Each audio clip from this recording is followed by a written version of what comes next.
Porque si, más acá, porque no se escucha. Sí, diciendo que ahorita va a ser una... Ah, un paneo. Y de ahí vengo... Ah, ya es maestro. Conmigo. Ah, ya. Dele. Así que confiemos en Dios. Dice Economista, una vez más, gracias por atendernos.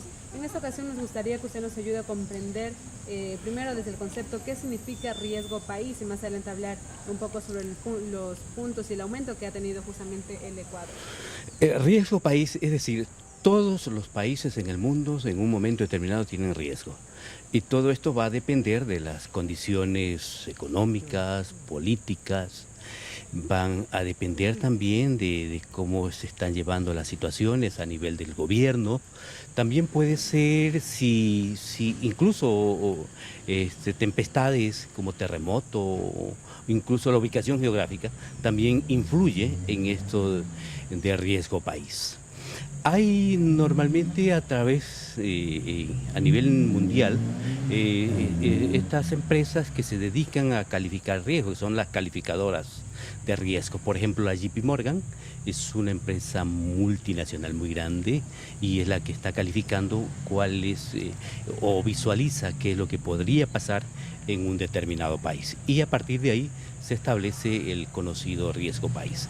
Esto hace que muchos no lo consideren al riesgo país y otro obviamente le toma mucha importancia a lo que significa riesgo país.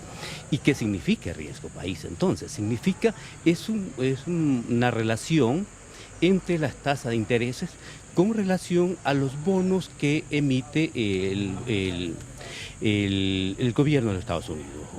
Y, por ejemplo, si en Estados Unidos un bono está en una tasa de interés del 4%, por así decirlo, y Ecuador emite bonos en el 6%, entonces hay una diferencia de 2 puntos. Y significa que tiene 2 puntos más, es decir, tiene 600 del Ecuador. ¿Medir la capacidad de deuda en este caso? Exacto. ¿Quiénes están preocupados por el riesgo país? Normalmente son los tenedores de bonos. Son aquellos que han comprado bono al Estado ecuatoriano y que se preocupan que el riesgo país sea muy alto. Si el riesgo país es muy alto, esto significa que obviamente la situación o las posibilidades que el país tiene para cumplir estas obligaciones son mínimas. Por lo tanto, entre más alto ese riesgo país, las posibilidades de pago que tiene un país son menores. Y esto lo que hace que los inversionistas internacionales estén preocupados por el comportamiento del riesgo país. Ecuador en este mes ha alcanzado 700 puntos, mientras que en el mes de febrero tuvo 572. ¿Se podría explicar este aumento así significativo? Y estamos de hecho en uno de los segundos países más altos en riesgo, porque primero está Venezuela. Sí, estamos después de Venezuela. Nosotros ahora estamos en estos días en este comportamiento no atípico de las elecciones, ha hecho que crezca el riesgo país. Y no solamente porque hay estas presunciones sobre lo bien o mal que se llevó el proceso electoral, sino más bien por la situación económica que tiene el país y por los ofrecimientos de quién sería el presidente de los ecuatorianos electo.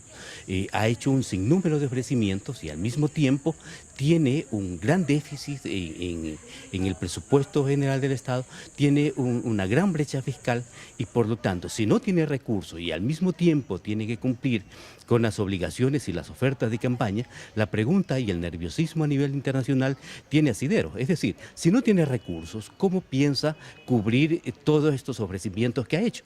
Por lo tanto, ellos piensan, los inversionistas internacionales piensan que posiblemente no se vaya a cumplir con las obligaciones que tiene el país. Es el efecto de riesgo país en este momento. Todavía continuamos con una inestabilidad política porque todavía no se posesiona, por ejemplo, el presidente ya electo.